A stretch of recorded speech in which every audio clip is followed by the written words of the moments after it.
Bismillahirrahmanirrahim. Assalamualaikum warahmatullahi wabarakatuh. Kembali lagi bersama saya Kang Bro. Oke Kang Bro, di sini ada motor Vixen yang lama ya. Vixen yang baru juga sama. Ini penyakit seperti ini. Ini tadi motor itu mau ganti oli ceritanya Kang Bro. Ya. Setelah diganti olinya itu kayak gitu. Warnanya itu ke hijau-hijauan. Terus kuotanya itu banyak sekali. Ini setengah jerigen kayak gini ya. Padahal kan oli cuma 1 liter ya. Biasanya kalau di tap itu enggak sampai 1 liter, paling 900 milian lah atau 800 mili. Ini malah lebih dari 1 liter, bisa 2 literan lebih ini. Kuota olinya itu tambah banyak Kang Bro ya. Terus warnanya kehijau-hijauan. Sebenarnya sih enggak jadi patokan warna hijau atau warna putih atau warna coklat, tapi yang sering itu kalau kuota bertambah seperti ini, motor radiator seperti ini warnanya itu kehijau-hijauan atau keputih-putihan kayak susu. Nah di situ saya mulai menebak kalau olinya ini kena air. Saya bilang sama yang punya motor, apakah motor ini pernah kerendam atau enggak. Dia bilang motor baru beli ya, jadi nggak tahu motornya ini baru beli. Terus saya juga berpikir Kang Bro, kalau motor yang seperti ini kan knalpotnya di atas ya Kang Bro. Jadi andai kata terendam ya kan, itu misalkan knalpotnya kerendam ya, air itu cepat keluar lagi. Beda dengan motor yang sleep engine ya, atau mesin yang posisi tidur itu ya, bukan berdiri kayak gini. Itu kebanyakan kalau masuk ke knalpot dia akan masuk ke ruang bakar, klep dan lain-lain ke situ ya. Kalau ini nggak bisa kayaknya, kecuali kerendam total sampai atas. Jadi antara lubang exhaust ini dengan lubang knalpot belakang itu masih tinggian lubang ini. Jadi andai kata kerendam air full, knalpot paling segini, dia nggak sampai ke atas ya. Terus saya coba buka di bagian sininya. Saya bilang sama yang punya motor, biasanya itu kalau nggak kerendam motornya itu di seal water pumpnya jebol. Ini di sini bagian water pump kan ada tutupnya ini seperti ini Kang Bro ya. Tutup yang seperti ini ya. Di sini kan. Untuk motor Vixen kan ada tutup seperti ini. Ini yang terhubung ke selang, 2 selang ini Kang Bro ya. 2 selang ini. Ya, 2 selang ini. Ini di dalamnya ada kipas. Ini berfungsi untuk ini ya, memompa air radiator ya. Jadi dari sini ya, dari sini agak terlalu dekat kayaknya. Oke ya, air radiator dari sini ini kan seperti ini ya posisinya ya, kan kayak gini ya. Bingung posisinya. Posisinya kan kayak gini ya Kang Bro. Jadi air radiator ini ke sini dan ini di sini selangnya ya. Oke, saya ambil dulu. Jadi air radiator keluar masuk itu dipompa oleh ini. Ini kan ke sini ya. Nanti saya terangkan jalurnya ya. Selang ini ya, ke sini masuk. Ya, dipompa oleh ini ya Kang Bro. Ada kipasnya ini. Kipasnya ini masuk ke bagian air radiator yang di bagian blok sini. Ya, keluar masuk di sini ya. Keluar masuk di sini air radiatornya. Muter di sini ya, di sini.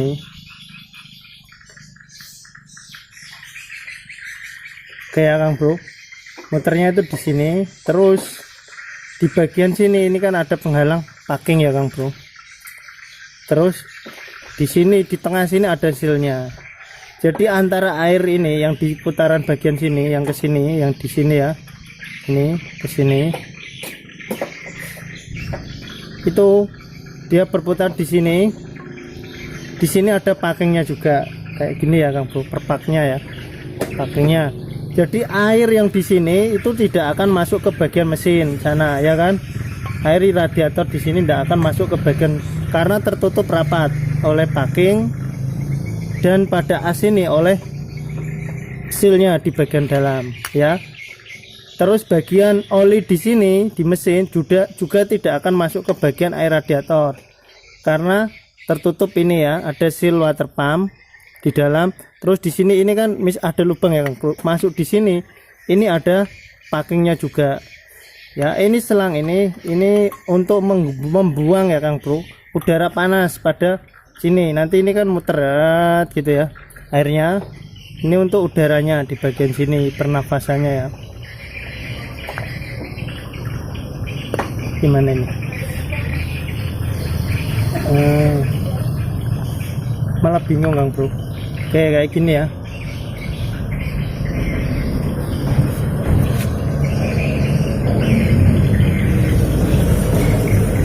Ini ya.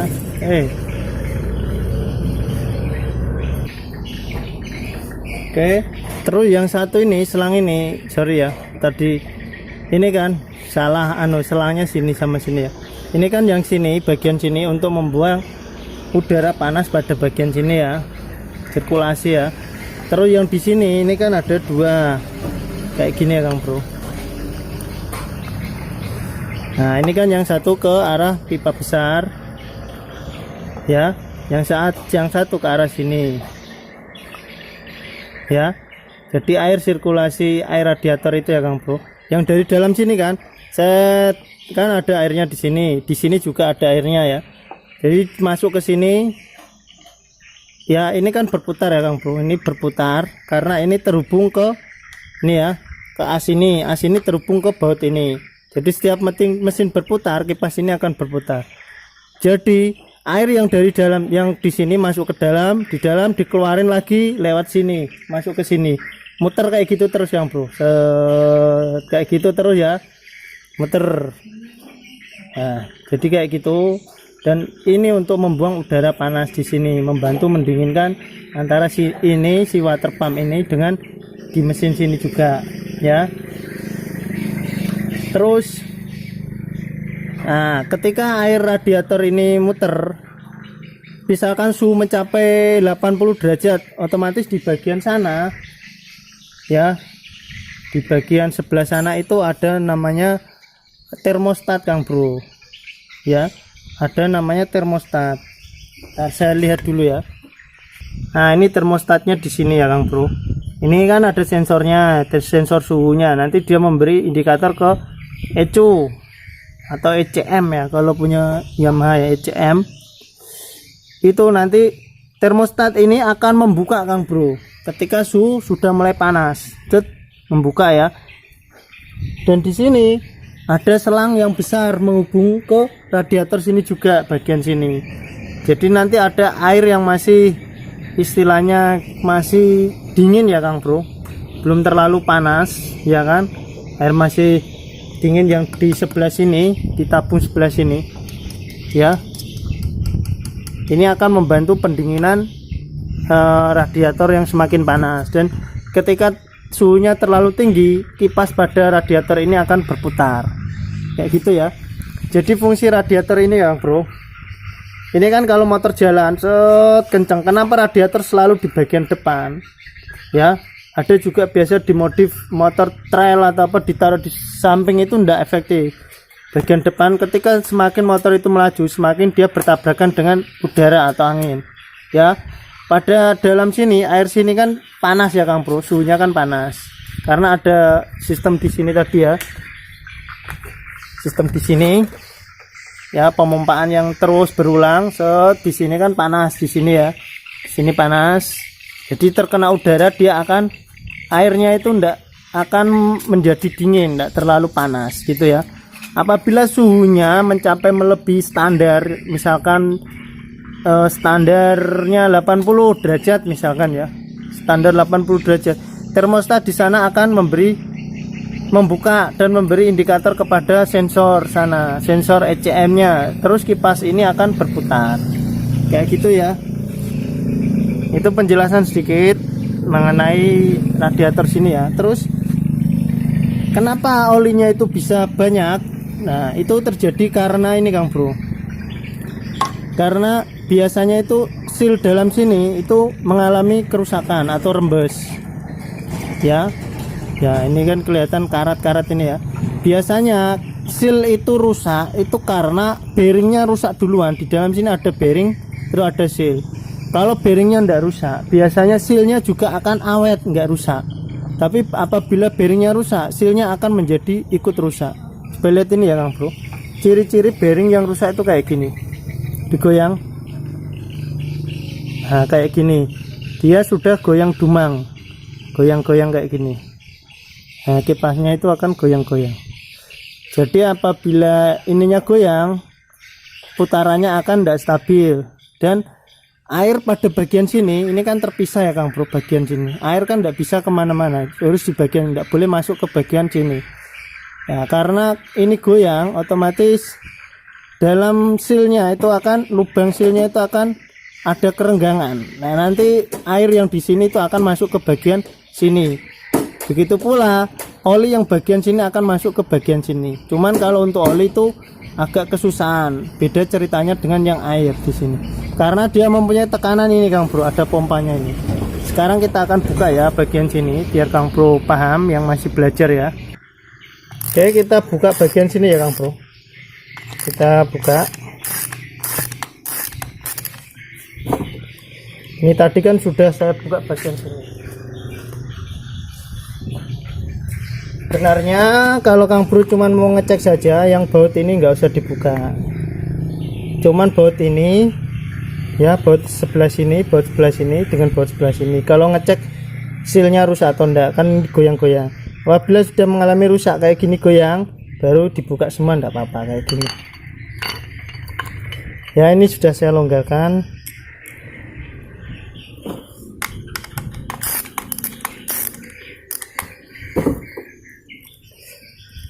Oke, setelah dilonggarkan ini kan ada lubang yang sedikit lebih lebar dibanding yang di sini. Ini kita geser gini kan. Kalau kita tidak bisa, kita bisa menekannya Kang Bro. Misalkan ditekan ke sini, ke arah sini ya. Ke arah sini sambil dipukul pelan-pelan juga bisa. Yang penting geser ke lubang yang lebih lebar ini Kang Bro. Oke ya, kayak gini ya. Ya, ini kan lepas. Nah, lubangnya kan lebar. Nanti masangnya kan di lubang yang lebar, terus kita geser tarik. Nah itu bearingnya ya, karat-karatan kayak gini, bearingnya rusak. Jadi silnya juga ikut rusak. Nah ini silnya ya, ini yang berfungsi untuk ya, ini yang berfungsi untuk menahan supaya air di sini, di bagian sini tidak masuk ke ruang oli, ataupun oli di bagian sini tidak masuk ke bagian radiator, air radiator ya. Terus ada lagi Kang Bro, di samping silnya ini yang rusak, bearing ini yang rusak, ada lagi di bagian sini asnya. Kalau asnya sudah nggak rata atau jeglong sekali, sudah dalam, itu kita harus ganti dengan ininya, asnya ini ya. Apabila masih bagus kayak ini kan masih rata, kita ganti silnya saja. Kayak ini di sini sudah ada silnya yang biasa Kang Bro, karena ini motor untuk jualan ya, mau diganti yang biasa saja. Ini ya, kayak gini silnya. Ini silnya, ini bearingnya. Jadi kita keluarkan silnya sama bearingnya. Pertama-tama kita keluarkan bearingnya dulu ya Kang Bro, biar enak. Ini posisinya seperti kita mengeluarkan bearing roda Kang Bro, diketok biasa kayak gini ya. Kita masukkan besi atau apa, yang penting ya ini diketok keluar ya bearingnya. Lihat bearingnya, nah, sudah kocak sekali Kang Bro. Iya kayak gini ya, lihat ya. Nah, parah ini, hampir jebol ini ya, parah sekali. Terus untuk silnya ya sama juga, kita bisa dorong dari sini. Oke, untuk buka karetnya ini kita bisa gunakan yang agak lebar ya Kang Bro. Bisa gunakan semacam kunci sok, bisa juga kayak gini. Kira-kira yang lebarnya hampir sama ya. Ya ini ya, ini pas lebarnya. Nah kita bisa gunakan seperti ini, terus kita pukul.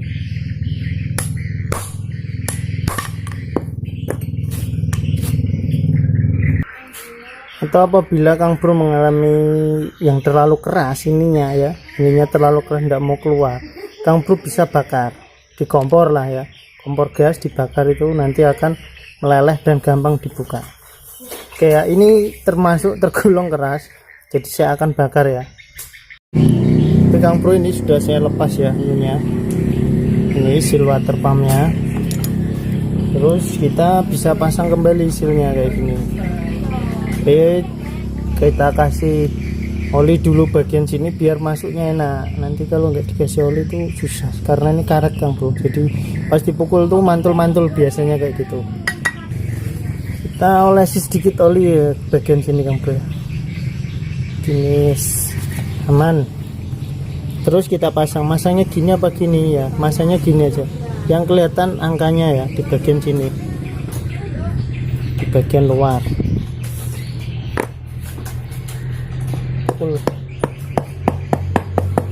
Enak Kang Bro, kalau apa itu ada olinya itu mukulnya itu enak. Kalau nggak ada olinya itu mantul-mantul, susah masuknya.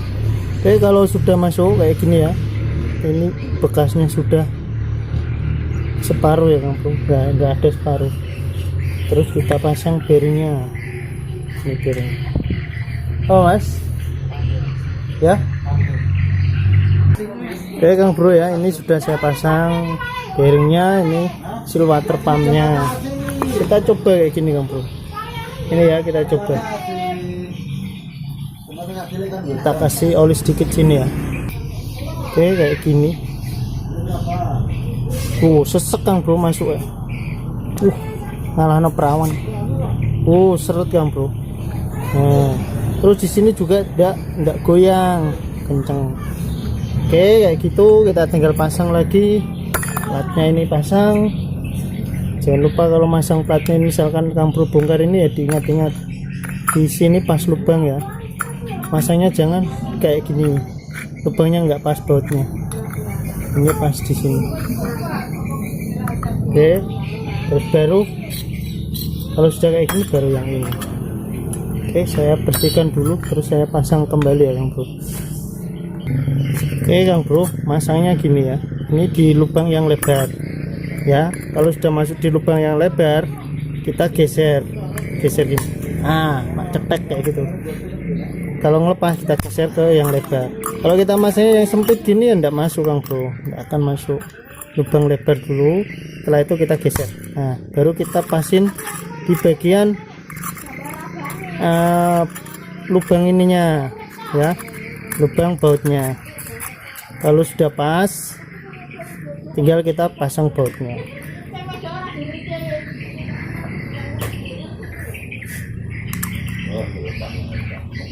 Nah, kita kencengin, terus ini kita pasang kembali tutupnya tadi. Yang ini ya, jangan lupa kita bersihkan dulu, nanti kita pasang kayak gini ya.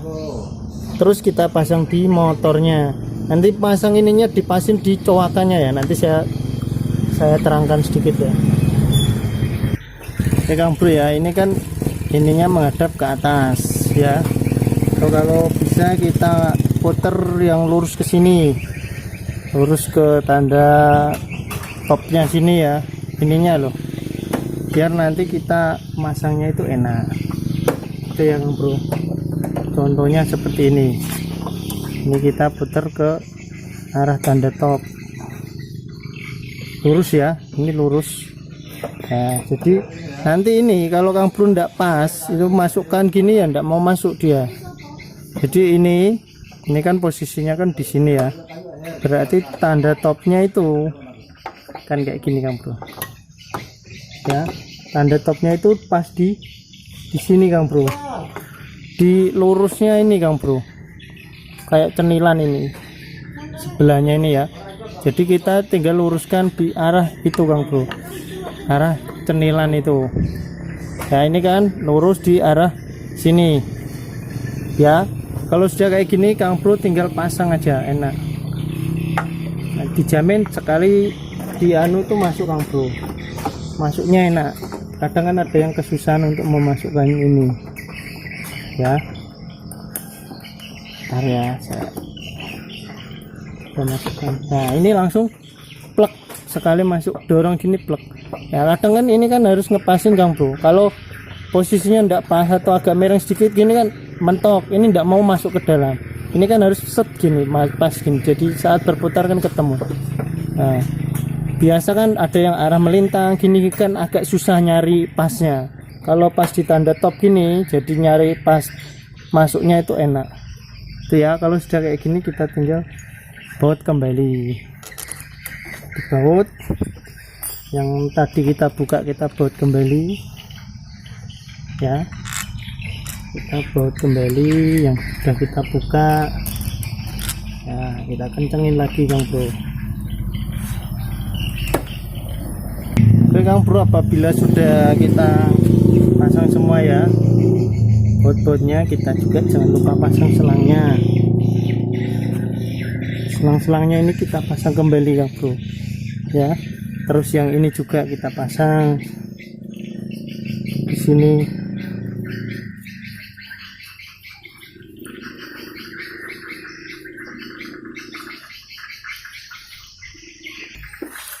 Oke, apabila sudah terpasang semua ya, Kang Bro sudah bisa isi kembali air radiatornya ya, diisi kembali, ditambahin ya, ngisinya dari atas saja, dari yang sebelah sana tadi, karena kalau diisi di tangki nanti nunggu mesin panas dulu baru tangki cadangannya itu memompa ke bagian sini lama.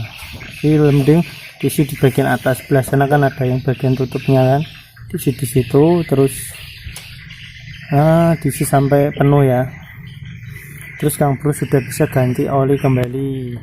Terus belum diganti oli, digojaki sih ya, pakai oli dulu berapa kali, atau pakai bensin dulu bisa juga, yang penting motor jangan dinyalakan ya. Setelah itu Kang Bro bisa ganti olinya kembali.